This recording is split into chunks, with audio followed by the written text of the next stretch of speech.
Hi again, guys. We are ready for the next session, and it's going to be another fireside chat hosted by Oleg and Thomas from Voodoo.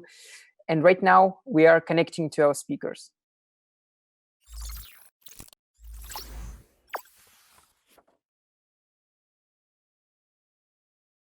Hi, guys. Hi again. Yes, hey Igor. Welcome to Talents and Games Online conference, and we're very excited for your fireside chat. So, Oleg, I'm passing over to you. Good luck. Yes, thank you, Igor. Thomas, that's so cool that you can be with us today. Thanks a lot. Couple of words about the situation in Paris. Yep. So as I was saying to you guys just before, Voodoo's currently on full lockdown until September. We're trying to make sure that nobody gets sick in the company. So trying to make do with my studio and my team in remote work. But so far so good. I think people are still motivated. That's really good to hear. So, Thomas, you're general manager at Paris Studio, Paris Hyper Casual Studio. Is that what it's called officially? So, is it That's it. a publishing branch or an internal development studio at Voodoo? Yeah, it is an internal development studio. So as you said very rightly, it's a hyper casual game. So we're focused on hyper casual games. Voodoo has historically been both, a publisher. So it's of course the biggest part of the activity of the company because we work with a lot of studios, but also a developer. Like we have had a few of our own studios for the last few years. And since 7 months ago, I've been heading the Paris studio, both as kind of manager of the studio and also as a game lead and sort of, I suppose, game designer in that sense for hyper casual games. But you also were in a role where you were in charge of publishing, right? So if you could, it's just so cool to have you specifically, because maybe just when discussing hyper casual games in general, you could just maintain this sort of double perspective, both as a publisher and as a developer. Does that? Yeah, it's. I mean, thanks again for pointing that out. It's definitely been a wild ride in the last 3 years due to that. I joined Voodoo as a publishing manager and then was lucky enough to be the lead of the publishing manager team for a little while. But I always wanted to move to product development side also. And what was more interesting for me as the publishing manager was working with studios on the product side and ideation side and development side. So yeah, I've been lucky enough to do both, which is cool. Looking forward to doing even more. Yeah, Thomas. So obviously, hyper casual games are very big right now, and they were instrumental in keeping people entertained throughout these times that we have found ourselves in. Yeah, no, absolutely. I mean, there's the data that says that. So the question is, what is going on with the market right now? Not just over the last couple of months, but in general. Would you be able to identify any major trends in the market? Yeah, it's the $1 million question, right? If you're able to identify trends, people are taking notes right now, hopefully. Yeah, I mean, it depends the way you look at it. I think you can look at it in broad, like business sense, or UA marketing trends as to new players entering the new players entering the market, the fluctuations of CPI according to different periods of different types of games. And I suppose then trends on the product side of things, kind of what ideas are working currently at the moment. So I think on the broad scale of things, first, definitely, and I'm sure we'll talk about it again during the chat, but there is more and more competition on the market, which means that competition goes down to different layers of development, right? Because like if you're few people on the market, you have competition for the top charts. And the more people you are on the market, then you start to have competition for concepts and even ideas, even when they're in prototyping, because there's a chance that other people will have thought of the same thing or seen your game and are trying to adapt it to their, vision. So I think in terms of broad trends for the market, it's getting more competitive. Also more interesting, I think, with a bigger variety of games that are viable in terms of the genre.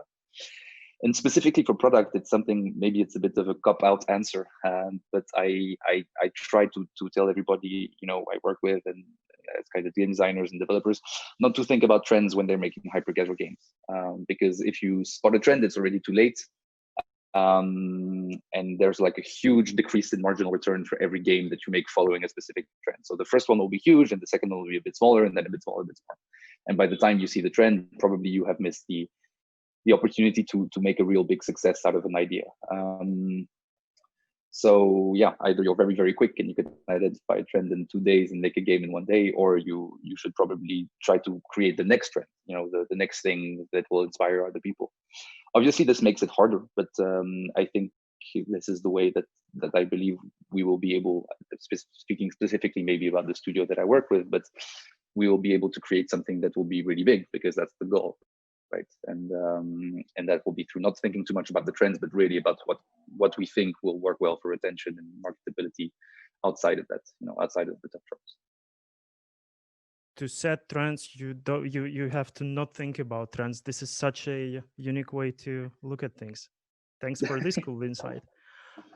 We've been talking a lot with various hyper casual developers, and what people seem to be saying right now is that the traditional hyper casual is becoming the thing of the past, and that games, hyper casual as we know them, are getting more complex, more meta, more basically visually they're getting more complex. Would you say this is happening? Yeah, I mean, it's also such an interesting question, because I think you can analyze the market in the games coming out in so many different ways. A lot of people are talking about like hybrid casual or like super casual, right? Which is you make a hyper casual core of a game, and then you try to integrate more meta systems to increase in-app revenue, or even like rewarded video revenue compared to traditional, interstitial and banner stuff. I know, again, it's a bit silly as an answer, but I don't really like the term traditional hyper casual, because it's never a market that has had a tradition. It changes every 3 months, right? Like every time you have like a different thing that works, a different type of meta that's accepted, etc. I think it's a viable strategy. I don't know if it's the only one. I don't think it's the only one. I think you can continue to make, I suppose what the question means by traditional hyper casual games, or low meta, but you definitely have to make games that correspond to today's market. So it will probably be games with a little bit more gameplay, sure, a little bit more complex, maybe a bit more mastery in the controls, maybe some elements that will necessitate the player to come back to get a better grasp of the game. I don't know about meta, because I think a lot of people who do work in real, mid-core and casual studios, who look at meta systems like super integrated, etc., and then they'll see a super casual game with like just cosmetic skins, and I don't know if that's like such a viable system. Yeah, and for sure, some people, some studios, of course, we can think about Say Games, have shown that it's very possible to make successful games with this in mind, and I think they have shown like to have good success with that. So obviously we cannot disregard it, but I don't think it's the only way. I don't know if that was clear. Sorry. No, yeah, makes actually perfect sense. Voodoo in November announced a new studio that, according to the press release, was dedicated to creating games beyond hyper casual. Again, is this indicative of the general change, and specifically of the change in Voodoo's overall strategy? Yeah, I mean, first of all, I'd like to just mention that Mehdi, who's the studio manager in Montreal, who's opened that studio, is doing a great job at creating his team and making the first prototypes from the studio, and it's super exciting to see them work, because it's a type of game that I don't know a lot about, so it's fascinating.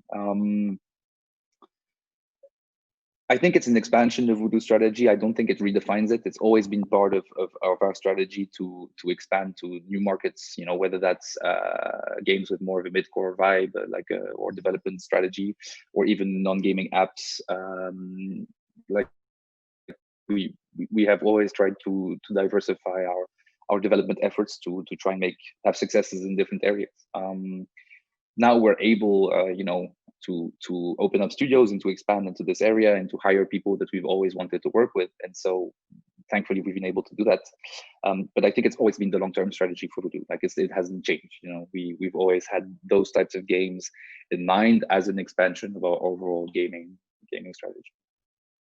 Okay, well, thank you. And another cool thing that Voodoo said, I think in April, is that it's within the hyper casual genre, it's changing a little bit how it basically looks at games. So the statement was that the company in general is relaxing its entrenched rules, like looking specifically at day 1 and day 7 retention, how they have to be like 50 5%, 22% CPI. So again, what is it that is going on here, and what does it mean for developers then, who no longer have to apparently obsess so much about this particular metrics? I don't know. I mean, I think you should still pretty much obsess about the KPIs for a game, and if you want a big success, no, but just in general, whatever the target is at, it's still very important to try and get the best out of every prototype that you make, I suppose. It's kind of I think a long story to explain, because historically in publishing, when there were not so many people on the market, we were able to ask for very, very high KPIs for publishing, because we could kind of spend the time to do that. There was not so many risk of being copied. There was not so many risk of that kind of stuff. Today, we have a much bigger company. We have many more UA capabilities. We have much more publishing support, with people able to help developers, who are not able to finish up the game, to help them put the final touches. So, those are the publishing operations team, the launch ops team, UA, obviously UA marketing team. And so that has enabled us progressively to be more lenient while still keeping a very high standard, because obviously, the games that work are still the same KPIs. You cannot take a 30 day 1 game with bad CPI and make a few $1 million out of it. That's just never going to work, right, in hyper casual. And so because the publishing team started to publish earlier, doesn't mean that the standards are not as high. It just means that we go into soft launch earlier to also test in a different way, to start gathering LTV information and CPI information, and to be a bit more methodical in the way that we look at it.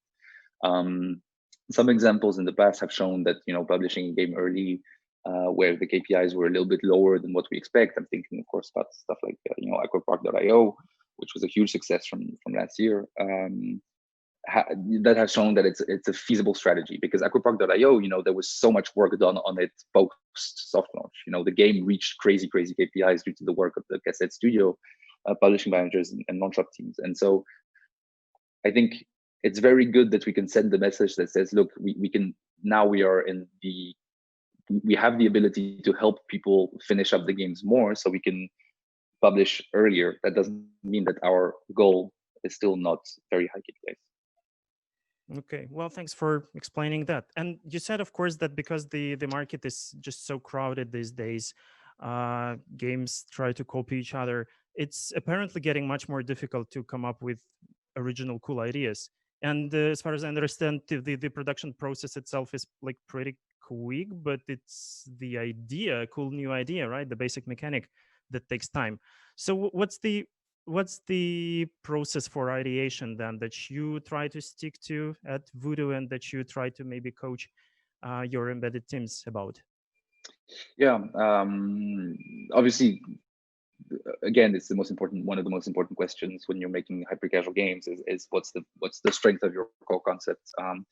And sometimes it's stuff that you don't even see as being a strength of your game. If you're making something very simple and it just seems fun to you, you might not overanalyze it or try to understand definitely what in terms of game design makes it work pretty well.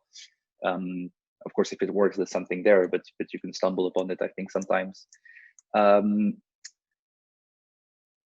I don't think it's necessarily that harder to find some new concept, like in any industry that's more competitive. If you look at other areas of gaming or music or cinema, I think to an extent that some ideas or some films or some series become redundant and repetitive on the market, but that doesn't mean that there's not always people who are able to find something very new.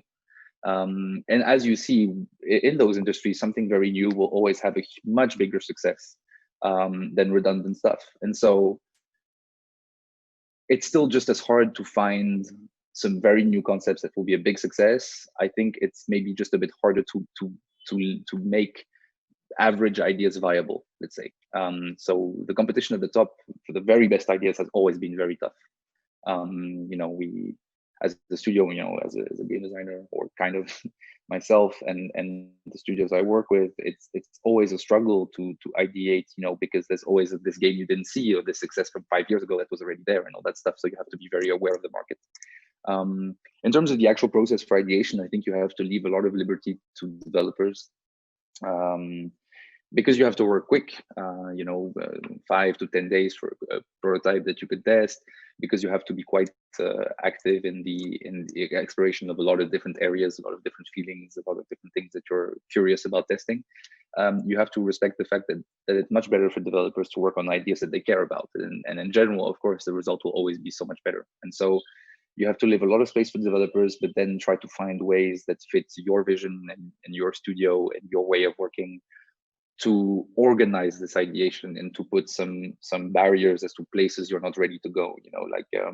If you're a studio and you don't have a lot of capabilities, and so you cannot make a lot of like level design for a puzzle game, let's say, don't try to make a puzzle game, because then you will have a content issue of months ahead of you just to generate some retention. So you have to be a bit limiting in what you accept as being games that are okay to ideate on and to think about as a studio, but at the same time you have to keep a lot of open space. So that's when I guess personal, relationship with the people in your team, and personal preference and values of what you put in those games come into play.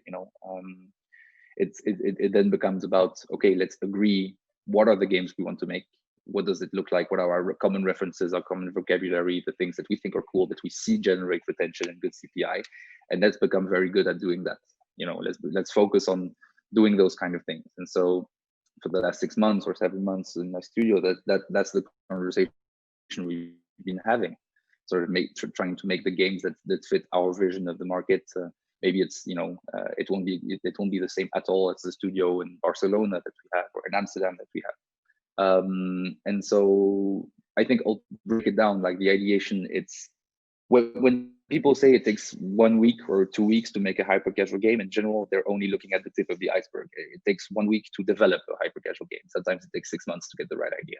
And the way that I see it is that all of the games that you will be making during those 6 months, because you will still do one a week, or one every 2 weeks, everything is just one big project. Like, it's not different separate games. You're testing different things, and so you have to learn different things about every test that you make, so that progressively you build to a success.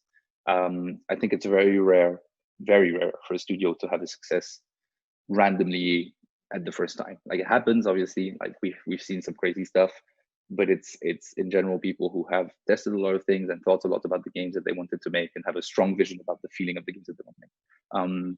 And so yeah, it was a bit confusing, but maybe to come back to something more simple for the ideation. In general, I think it's very important to let developers have some individual ideation time to think about the games that they would want to make, then have discussions with these developers of these concepts, and try to really imagine what it will be on the long term. So if you're making a hyper casual game where you don't have a lot of content, you just have a good feeling, okay, what is going to look like at level 500? What is going to look like for a player who has played 500 levels? How does the control develop itself? Can you do some interesting things in terms of level design, all that stuff? And then to think about, okay, have we seen this on the market? Like all these barriers that we just talked about. And once you've had that discussion, in general, I try to share with the whole of the team, say, okay, this is our idea, what do you guys think? And if the rest of the team, we kind of treat them as our first users, so they give like each little, team working on a game receives feedback, and then we build a toy. And from there, if the toy is nice, we'll continue building until we test the prototype. So it can take a little bit more time, but it means that we never test a game that the whole studio doesn't think can be a success. Obviously, we don't only make successes, we're still learning a lot and still make a lot of mistakes. But at least when we test something, we're happy with it, and we don't test because, we'll see. Like, I think it's better to miss an opportunity because you have high standards than to spend too much time on low quality things. And what's the ultimate criteria right now? Like how do you? I mean, it has to be fun, or what, or pleasant. Basically. Yeah, of course, of course. It has to be fun. It has to be replayable. You have to have some depth in the controls and in the way that you interact with the environment. But ultimately, it always comes back to it has to be fun, right? And once you have locked on the right idea, the viable idea, what is the timeline for the rest of the production? How is it structured? So in general, it's 1 week to get a first toy, abstract version, of course, with like really polished core interaction. And then if everybody's happy with that, we move for 1 week for doing a few levels, art integration, and then we move to CPI and retention testing. So I'd say once the idea is ready, 10 days. Mm-hmm. And obviously, you collaborate with lots of studios. How do you identify them? Do they come to you? Do you come to them? And if it's if you seek out these studios, what are your criteria again for identifying the right partner for you? Yeah. Again, it's a really interesting point because we work with so many different types, like of course a lot of studios, but so many different types of studios that it's maybe hard to identify like one thing that we're looking for in everybody. From my understanding, currently most of the new people that we are going to work with, new studios, are contacting us, but I think the publishing team is also very active in looking for new partners. I think there would be two main things. It is the capability to prototype fast. It's important to have those technical capabilities because it's a prerequisite for this market. Like you need to be able to prototype fast. And the second thing I think is like real product partnership. Like I think the publishing team doesn't necessarily think that the best partners are the one that just see us as a marketing platform. The goal is to have a real partnership over the production process and the product mindset of the studios that we work with, and basically learn together. As I said, we're still quite a young company and we have a lot of things to learn on the games that we're making always. And so having these real partners, long term, let's learn together on product, let's get a real relationship going on this sort of thing, has always, at least for me as a publishing manager, was always the most interesting thing, that the best experience, I think, for both parties. So that's what I say. I said, of course, good technical capabilities is necessary, real willingness to consider hyper casual games as a valid, pursuit. It's not just about making money, it's about making some cool games, and then to want to learn and grow together as partners. I think those are the three things that will be the most important for that.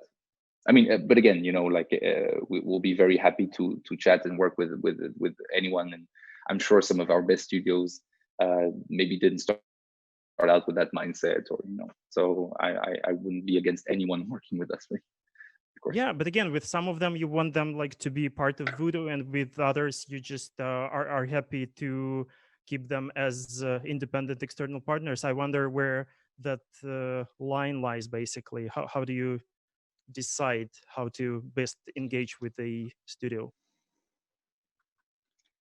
Yeah, I think it's a good point. I think I kind of brushed up on it in the last question.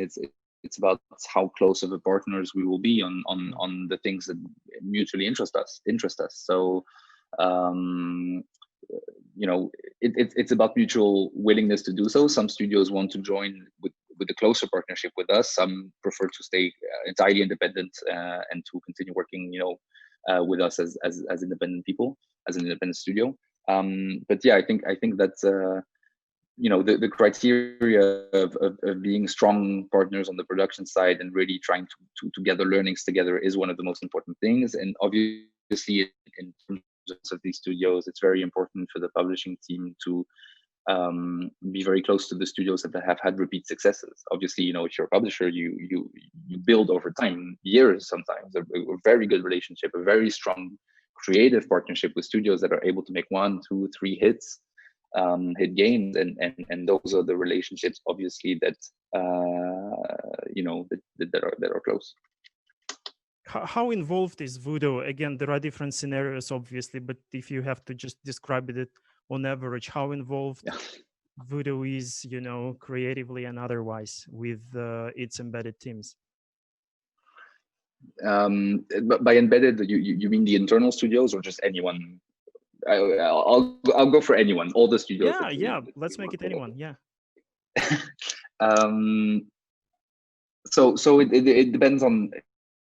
I think very much so. Like there's a very close willingness to try and provide support, whatever the support is needed. If it's support on ideation, then that's what the publishing team will do. On legal stuff, on on finance stuff. Like the goal publishing team, it's easier for studios to make hit games. So obviously it's not an exact science. We need the right idea at the right time with the right execution. And so because we have a limited we try to create a lot of stuff that will help studios improve that, but it's not an exact science. So we try to make sure that the rest of the process is easy. So automation of testing and information and resources that you can use, contact to publishing support system, etc.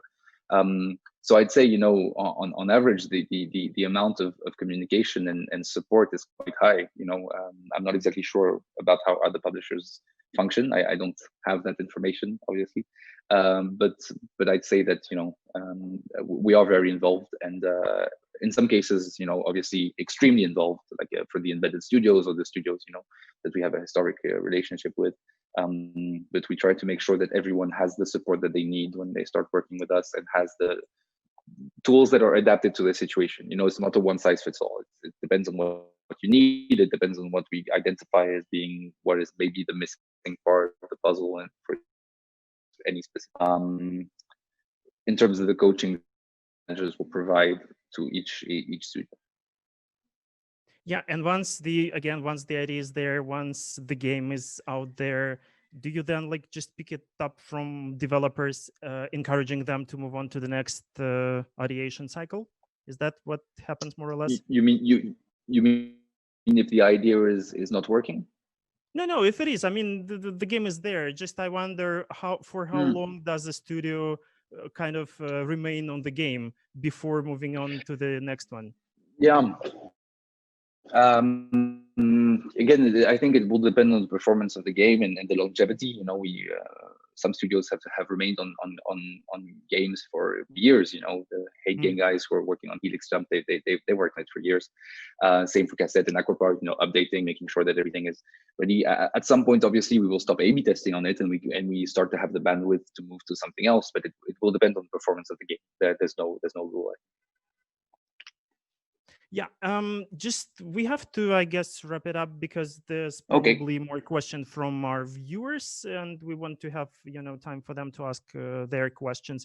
But so one thing that was a big thing regarding marketing hyper casual games was fake ads. I wonder what's your take on that? Just personally, professionally, whatever. It's a good question. I mean, fake ads can be two things, right? It's like either like the Gardenscape stuff where they show a completely different game to what you have, or like the CTR testing where you test the viability of a concept without an actual game behind it.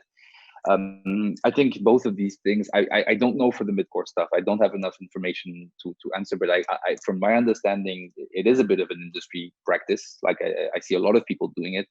Obviously, I'm very targeted with gaming ads now, so I see a lot of them. And so I'm not against it if it doesn't break the game. Marketing is marketing, and I have no idea, what goes on inside the mind of marketing artists and people who create those ads. It's fascinating to me. But if it works and doesn't break the game and doesn't break retention, I don't see a reason why not.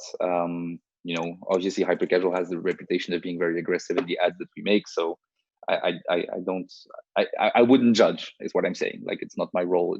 I'm not in the position to judge. If we're talking about CTR testing, it's pretty much industry standard also for hyper casual at the moment. And so I think anything that helps developers identify what their market is and understand where there's a gap or where they need to focus or get better is good, and saves time. The only point maybe is how excessive it is. I mean, if it does create distrust in players in a game, like they see a game, they cannot download it, or they download it, it's not the same. I cannot speak for the long-term effects, but more on the personal notes. I do maybe understand some of the people that say it's a risk, because if you do it too much, then you break trust in the system. For hyper casual, it's kind of specific though, because we're trying to build a product that is its own ad. When we're making a hyper casual game, when we test it, we don't test an ad. We test just a boring video of the game, and that's it for 15 seconds. And so, that is very much the same focus that I use when I work with developers and my team. It's that's what we never think about marketing as a tool that will help us get low CPI. We get low CPI from the game. Marketing will help scale. It will help get more users, but the game has low CPI or it doesn't. And if it doesn't, we don't publish, and we will not. rely on fake ads or rely on something that is not true. If we need to change the game, we'll change the game, the build that's live on the App Store, not just the app. Cool. It's such a strong note to wrap it up. So Igor, I don't know. Again, hopefully you can hear us. I wonder if we have any questions from people viewing this. Thank you, guys. It was a great talk, and thank you for great insights on hyper-casual market, on publishing, on hyper-casual game development. Thomas, thank you a lot. Oleg, thank you too. Pleasure. We do have a few questions in the chat, and the first one is coming from Vladimir Mironov, and he asks us. Yeah, I will just voice it over. So, is there a chance for an indie to show Voodoo raw mechanic concept prototype made on just gray cubes and placeholders to search for support, funding, and marketing operations after release? So, is there a chance that Voodoo will act this way to support such like an early stage game? Yeah, I mean, as I was saying during the chat, we try to make sure that we can work with all the people that are interested in doing these types of games.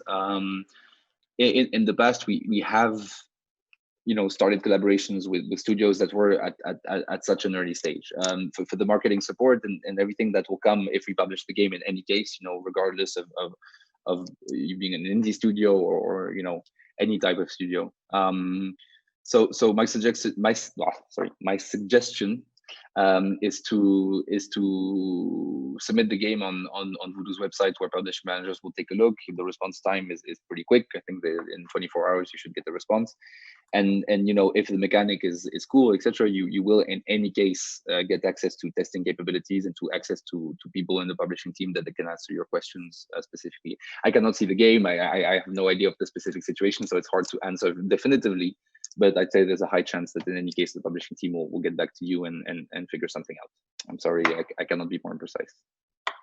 Yeah, that's great to know. I think is pretty fair. So the next one is like from your own perspective.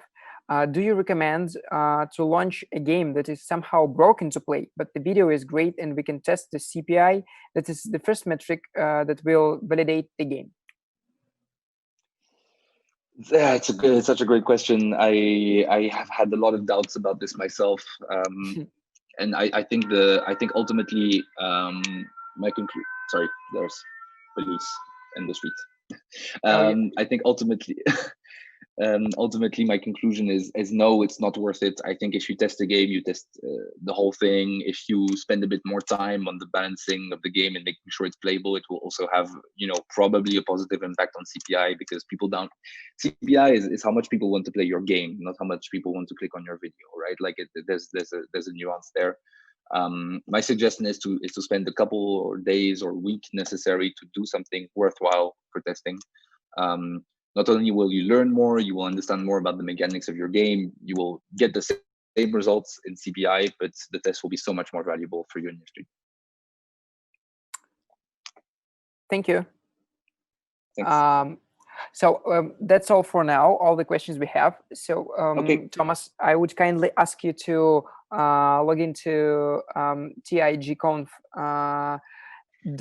.wnhub.io. I will drop you a link on email to the chat for the speakers, where we probably might have some more questions for you from game developers who would want to ask you as Voodoo representative, maybe something they're hesitating to ask right now. Sure. Thank you very much once again, Thomas, and thank you, Oleg, for joining us. Thanks so much for the questions, Oleg. Thanks everyone for listening. Thank you for the wisdom. Well, that's a big word. Okay. See you next time.